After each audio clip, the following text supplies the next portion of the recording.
I'm joined by Anthony Rumble Johnson, who takes on Daniel Cormier this Saturday night in the main event at UFC 187 for that 205-pound world championship.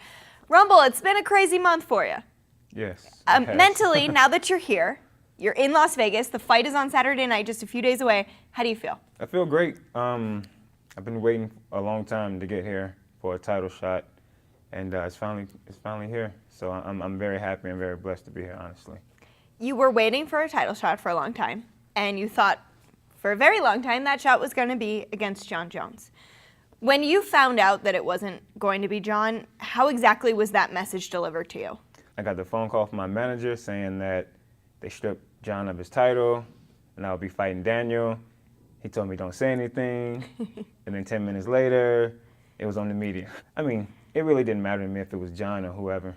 Had you followed kind of what was going on in the days before that they took away that title from him? It's like I had no choice. You know, everybody knew I was supposed to be fighting Jon. So every single day people were asking me questions and they were telling me things. But me personally, I wasn't trying to be all in the mix. I was just staying focused and training like I needed to. Yeah, I was just going to say, was there any point where you were like, this might not happen? Or did you just say, hey, no matter what, I'm going to keep my head down and keep working? I mean, both. As soon as I heard what happened, the day it happened with Jon, I was like, okay, this is serious. This fight might not happen.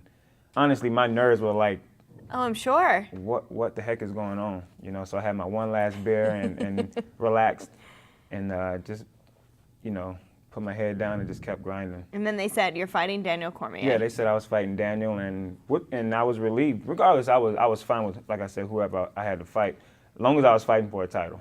How did your training then make a transition? Because from Jon Jones to Daniel Cormier, not only are they different fighters, but they have different styles, they have different body types. What did you and your team do, or did you just say, let's just keep moving forward? A little bit of everything. Of course, we said, let's just keep moving forward. But I definitely had to change up my sparring partners from 6'3" and above to 6 foot and under. They definitely pushed me even more because of Daniel's wrestling. I think my coach put me in every possible position when it came down to wrestling to just make me work, push me to the point I was like, okay, I'm tired of this now. This is getting boring or I'm getting exhausted. Right. And I needed that. I don't think I was lacking anything with this camp. When you talk about his wrestling, you've also got to factor in yours. I mean, you come from a wrestling background. Although you have so much power in your hands, sometimes people seem to forget that. But when I talked to Daniel, he said, you know, Rumble actually reverts to his wrestling more than people might realize. Would you feel like you would want to go into this matchup and possibly wrestle Daniel Cormier?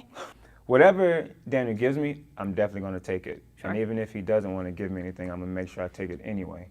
That's just the type of fight this is. So people do forget that I know how to wrestle. Usually I use my wrestling to keep it standing, like Chuck Liddell used to do. But if I need to take somebody down, I will. But most of the time I don't need to. Believe me, I keep my tools sharp. Is there a sense of relief now that you got here to Vegas and you know that the fight is just a few days away, that the goal that you've been working towards for months? I won't have a relief in anything until I have the belt. So I guess we'll find out Saturday. When you envision that fight with Daniel on Saturday night, what plays out in your mind? I know I'm going to hit him and I'm going to catch him eventually, one way or the other. Am I going to try and knock him out? Of course. That way it doesn't go to the judges. But I also expect a dogfight out of Daniel. I feel UFC did the best thing by putting Daniel back in place for a title, because I didn't see anybody else that would really give me a challenge like that. And it's a great matchup for the fans to see. Both of us, as far as styles, I think we match up really good with each other. I see things that I can do to him, and I'm sure he sees things that he can do to me. I'm just ready for the fight. I expect the dog fight.